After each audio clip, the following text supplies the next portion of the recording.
नमस्कार, स्वागत है आपका उत्तराखंड खबरनामा न्यूज में। भारतीय सैनिकों द्वारा ऑपरेशन सिंदूर की सफलता और उनके सम्मान में जहां भारतीय जनता पार्टी पूरे देश में शौर्य तिरंगा यात्रा निकाल रही है, तो वहीं कांग्रेस अब ऑपरेशन सिंदूर की सफलता पर जय हिंद रैली निकालने जा रही है, जिसकी शुरुआत कुमाऊं द्वार हल्द्वानी से 1 जून से शुरू होने जा रही है।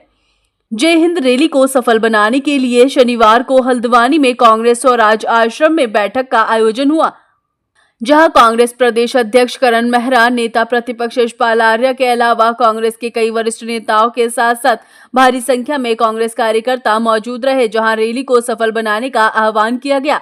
इस दौरान कांग्रेस प्रदेश अध्यक्ष करण मेहरा ने कहा कि देश के वीर सैनिकों के अदम्य साहस, बलिदान और सम्मान को नमन करते हुए भारतीय राष्ट्रीय कांग्रेस जय हिंद रैली निकालने जा रही है। उत्तराखंड में रैली का शुभारंभ हल्द्वानी से किया जाएगा।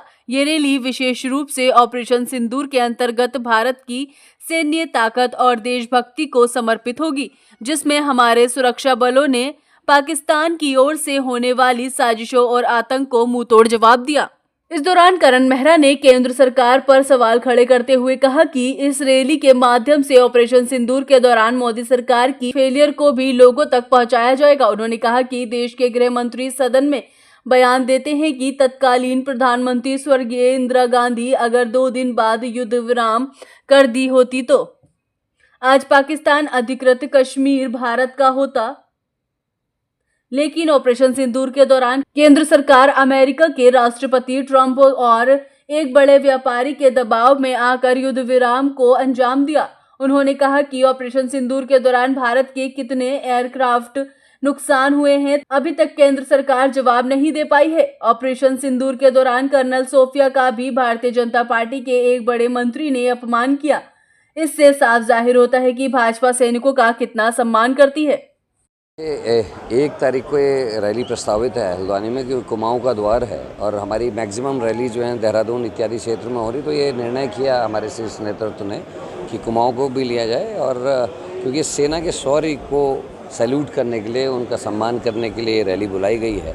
साथ में जो मोदी का फेलियर है इस पूरे घटनाक्रम में, जिस तरीके से ट्रंप ने जो बोला और सरकार के परतों को खोलने का काम किया, वो बड़ा दुर्भाग्यपूर्ण है। एक तरफ देश के होम मिनिस्टर सदन में बयान देते हैं कि इंदिरा जी अगर 2 दिन बाद सीज फायर करती तो पीओके हमारा होता, और इस घटना में जब ट्रंप ने कहा कि व्यापार को लेकर और ख़ासकर एक बड़े व्यापारी के कुछ प्रोजेक्ट्स को लेकर इस युद्ध विराम को अंजाम दिया गया, तो बड़ा अफसोस हुआ कि कई हमारे वीर सैनिकों ने अपनी शहादत दी।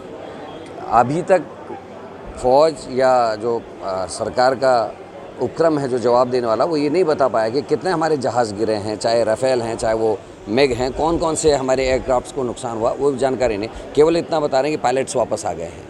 लेकिन जो भी हमारे जवानों की शहादत हुई है या अफसर्स की शहादत हुई है, वो दुर्भाग्यपूर्ण है। जिस तरीके से कर्नल सोफिया का अपमान बीजेपी के वरिष्ठ मंत्री ने किया है, निश्चित ही वो दुर्भाग्यपूर्ण है, और वो बीजेपी की जो अंदरूनी जो सच्चाई है उसको दिखाने के लिए काफ़ी है। और मेरा ये मानना है कि इसमें हम पूर्व सैनिकों को अधिक से अधिक संख्या में बुला रहे हैं ताकि सही मैसेज लोगों तक जा सके और हकीकत जो है इस समय। और बीजेपी माहिर इस बात पे होगी कि अपने फेलियर को भी अपने पॉजिटिव में कर लेती है। चाहे कारगिल की लड़ाई हो, हज़ारों सैनिकों की शहादत होती है, हमारी पोस्ट हम खाली करवाते हैं, लेकिन ये दिखाया जाता है कि हमने विजय प्राप्त कर ली। उसी तरीके से ये ऑपरेशन है। और विदेश मंत्री का वो बयान, जिसको अब जो उन्होंने विदेशी मीडिया को दिया था, वो अब तो जारी भी हो गया, उसमें वो बयान बड़ा अफसोसजनक है कि आप वहाँ की फ़ौज को ये बता रहे पाकिस्तान के हम एयर अटैक करने वाले हैं और हम आतंकवादी ठिकानों को नुकसान करेंगे, आप दूर रहिए। ये कैसी मजाक है, जबकि सबको पता है कि वहाँ आतंकवादियों को तैयार वहाँ की फ़ौज करती है, वेल इक्विप्ड फ़ौज करती है। सर, ये जो आपकी यात्रा होने वाली है, किस तरीके की इसकी तैयारियाँ हैं, क्या कैसे?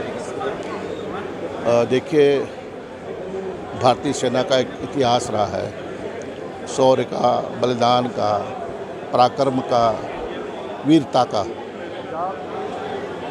और ये इतिहास में के पन्नों में सुरक्षित है। और जो पहलगाम में जिस तरह से आतंकवादियों ने निर्दोष भाई बहनों की निर्मम हत्या की, उससे पूरा देश आहत हुआ और पूरा देश धर्म राजनीति मजहब की दीवारों को तोड़ते हुए एकजुट हुआ और सरकार के साथ खड़ा रहा। और हमने यही कहा कि पहले देश राजनीति होती रहेगी। आज उसी संदर्भ में 1 जून को हम एक विशाल रैली का आयोजन करने जा रहे हैं। महान सैनिकों को नमन करने के लिए और उनको सलाम करना चाहते हैं, उनके हौसले को सलाम करना चाहते हैं। और निश्चित रूप से हमारा प्रयास है कि जो हमारे जिन्होंने देश के लिए सेना में अपने महत्वपूर्ण वर्ष बिताए हैं, जिन्होंने देश के लिए सुरक्षा सीमाओं में सुरक्षा की देश की और जिन्होंने लड़ाइयाँ लड़ी हैं, उन महान सपूतों को भी 1 जून को हम सम्मानित करना चाहते हैं।